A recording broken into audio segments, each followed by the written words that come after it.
Good morning everyone.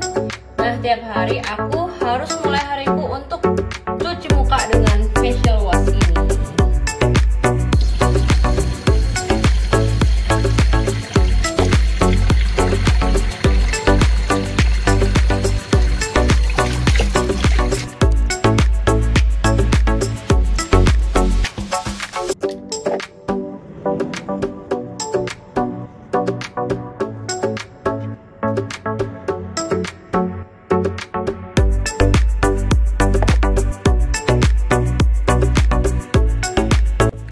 Itu dia tadi teman-teman serangkaian skincare rutin aku, dimulai dari facial wash yang sangat menyegarkan kulit, terutama mengandung glutathione ya, meningkatkan kelembapan. Vitamin E, rose petal dan aloe vera-nya itu menyegarkan kulit gitu ya. Nah, setelahnya aku pakai Bradley Ever After Serum. Ada juga kok seri acne untuk kalian yang mukanya cenderung berjerawat atau beruntusan, itu lebih bagus pakai yang seri acne. Cuman kalau aku lebih prefer yang Bradley Ever After Serum gitu ya, karena mengandung phyto whitening.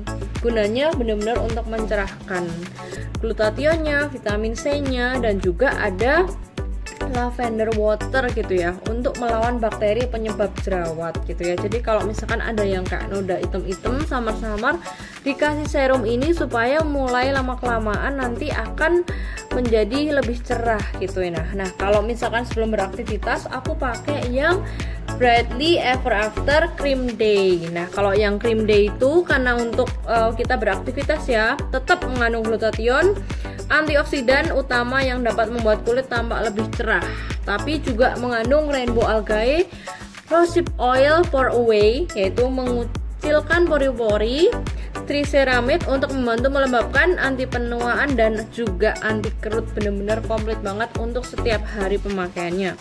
Dan kemudian sebelum tidur jangan lupa pakai Bradley Ever After Cream Night. Nah, kalau yang sebelum tidur ini lebih untuk menenangkan kulit ya, antioksidan setelah kita beraktivitas. Kemudian natural vitamin C-nya itu melindungi sel kulit pada kerusakan radikal bebas yang disebabkan oleh paparan sinar UV kayak gitu. Tetap ada pore away untuk mengecilkan pori-pori, dan juga green caviar-nya melawan dehidrasi. Kemudian ada terakhir yaitu aqua peptide glow yang gak kalah penting gunanya untuk meningkatkan hidrasi kulit kita supaya kulit kita lebih bersinar setiap harinya. Nah, teman-teman juga gampang banget, semua produk Scarlett Whitening bisa dibeli di Shopee dan tentunya harganya sangat terjangkau, cuman 75.000 saja. Dan harga ini sangat murah banget dibanding segudang manfaatnya yang didapat, dan bener-bener bisa untuk mencerahkan kulit kalian semua tentunya. Nah, sekarang aku mau siap-siap pergi ke kantor. Let's go.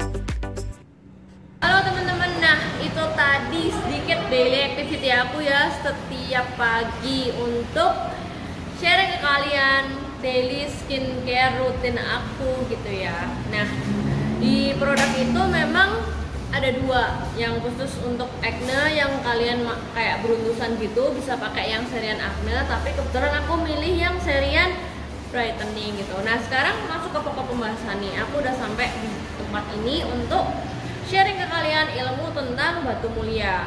Kali ini tentang batu mulia berwarna. Batu mulia berwarna yang akan saya bahas ada 3 pokok pembahasan, yaitu untuk kalian yang penasaran banget tentang batu biru, blue sapphire ya. Yang kedua ada batu merah atau yang sering dikenal dengan istilah batu ruby, dan juga yang ketiga yaitu batu emerald atau bahasa Indonesianya batu jamrud gitu ya. Yang pertama ini nih, ada batu blue sapphire. Bisa kalian lihat ya, ini batu blue sapphire ini warnanya biru. Nah, kalau yang saya pegang ini dikategorikan dengan orang sering nyebutnya royal blue color gitu ya. Memang batu ini bener-bener indah banget kilaunya ya. Dia memiliki pancaran sinar yang warnanya biru gitu ya.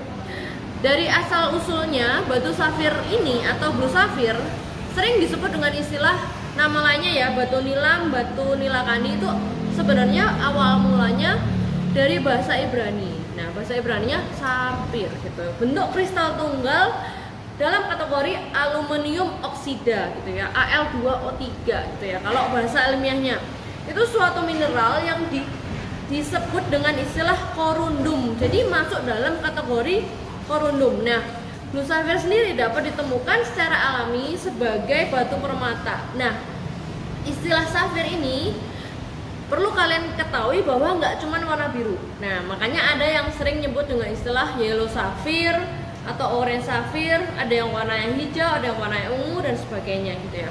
Kelompok korundum ini memang termasuk kelompok aluminium murni. Sejumlah kecil unsur lain itu juga ada, kayak unsur besi, titanium, kromium memberikan warna biru, kuning, bisa merah muda, ungu, jingga, kehijauan terhadap safir. Yang saya bilang warnanya macam-macam untuk safir. Tapi yang dimasuk dalam batu mulia yang paling populer itu tentunya blue sapphire ini guys. Nah, blue sapphire ini memang populer banget ya. Dan dia memiliki skala Mohs. Skala Mohs itu adalah skala yang digunakan untuk mengatur tingkat kekerasan. Nah, skala Mohsnya itu kan paling rendah dari 0 sampai 10 kan. Nah, dia itu ada di angka 9 yang artinya cukup keras banget gitu ya.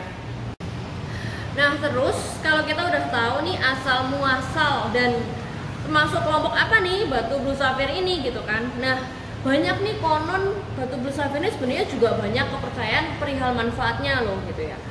Pertama, kalau menurut gua sih manfaatnya ya pertama keindahan ya, estetika gitu kan. Orang yang menggunakan batu yang indah pasti akan lebih menarik gitu kan. Kemudian warna biru blue sapphire ini konon dipercaya dapat mengurangi rasa yang nggak enak-enak kayak sakit hati, depresi, mental gitu.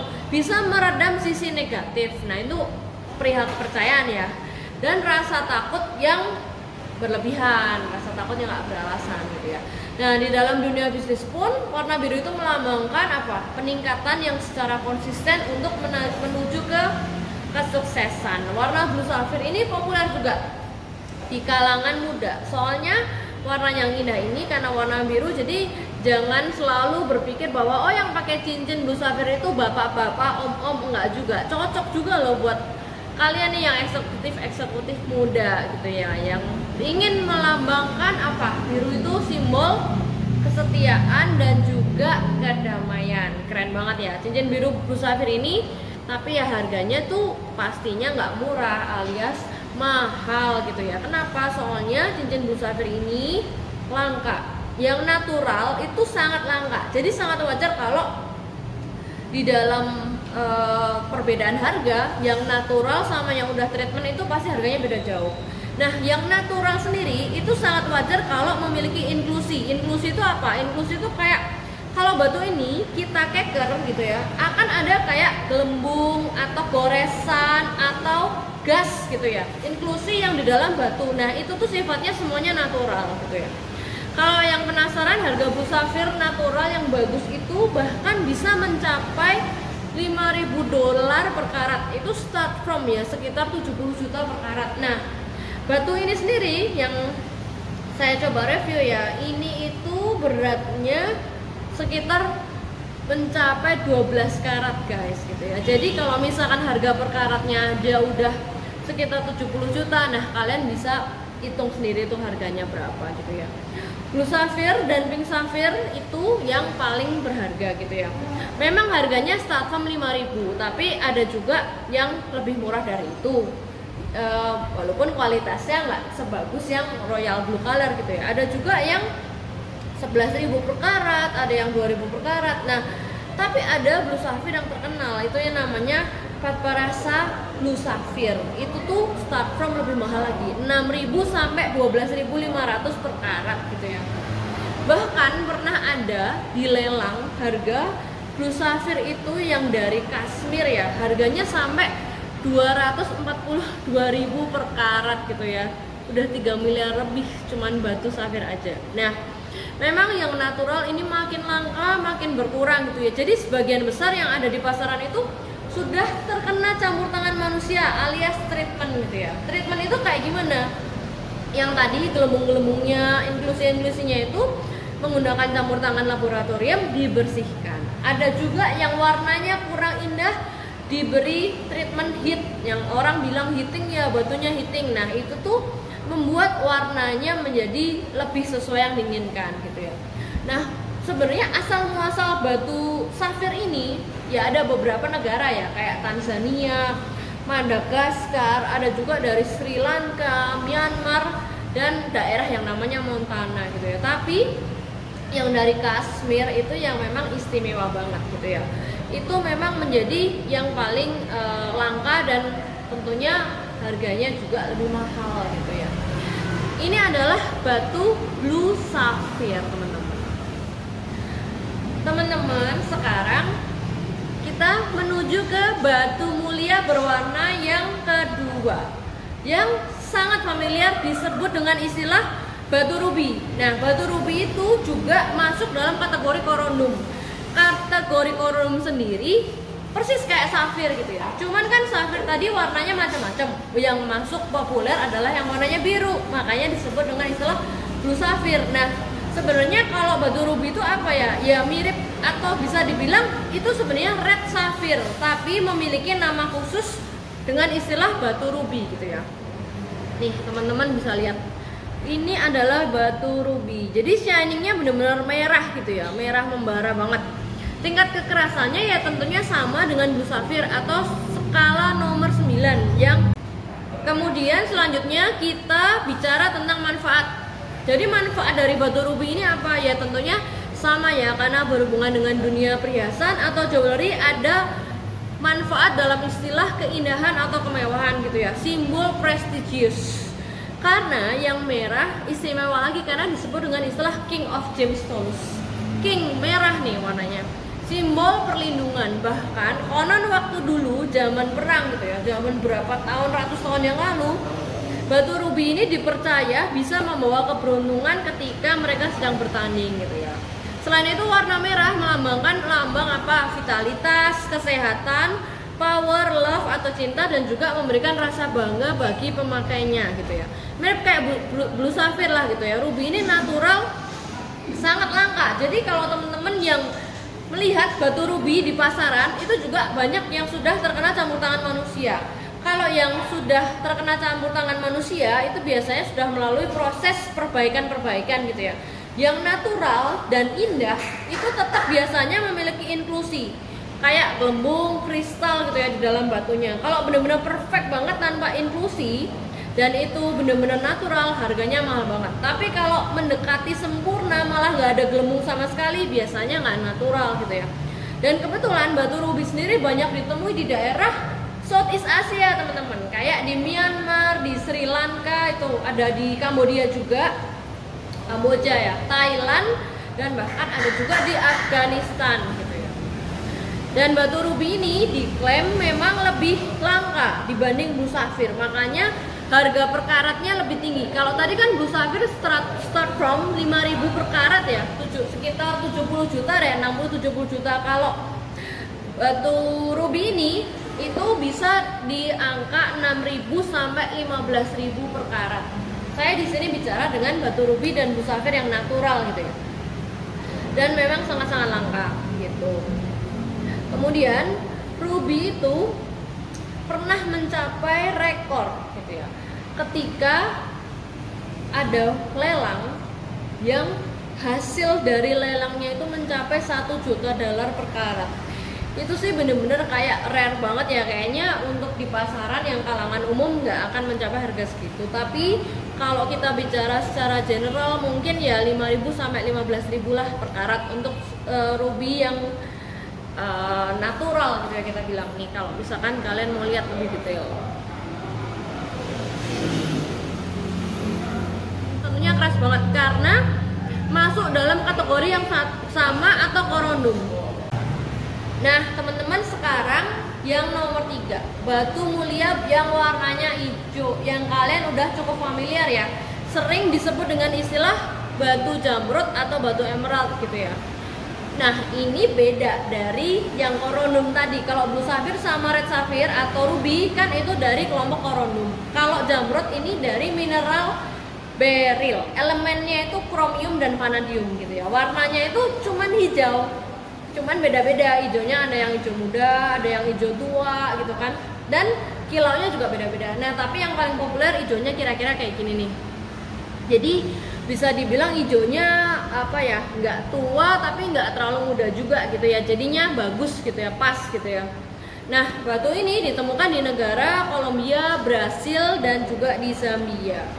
Dan tingkat kekerasannya kalau Blue Sapphire sama tadi Ruby kan 9, kalau ini tingkat kekerasannya itu sedikit di bawahnya, itu sekitar 7,5 sampai 8 mol. Tapi tingkat kekerasan yang lebih rendah ini bukan berarti ini nggak keras, soalnya untuk sebagai pembanding besi itu skalanya di 6,5 mol gitu ya, sedangkan ini di 7,5 sampai 8 gitu ya.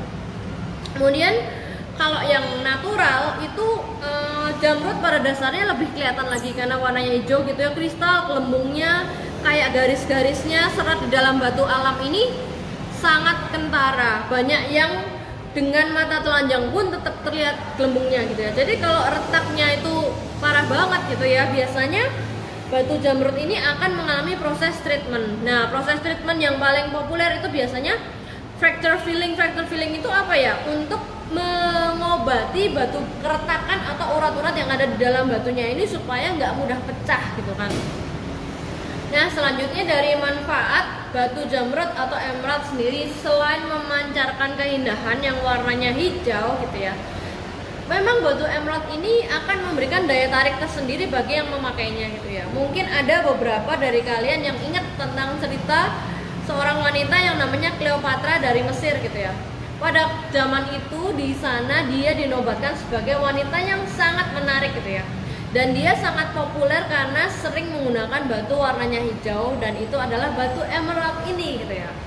Batu warna hijau emerald melambangkan apa? Kesehatan, keseimbangan, kedamaian, dan juga fertilitas gitu ya. Harganya lebih mahal dibanding Blue Sapphire dan Red Ruby, soalnya yang paling langka. Harganya start from 7.500 sampai 15.000 per karat USD. Ya memang cukup mahal ya, 90 jutaan atau sampai 100 juta per karat gitu ya. Dan ini diklaim menjadi yang paling mahal soalnya dari rarity-nya dibanding yang merah dan biru, yang hijau ini yang paling langka. Kira-kira begitu teman-teman. Untuk informasi tentang gemstone selanjutnya ikuti terus channel saya dan sampai jumpa di video selanjutnya.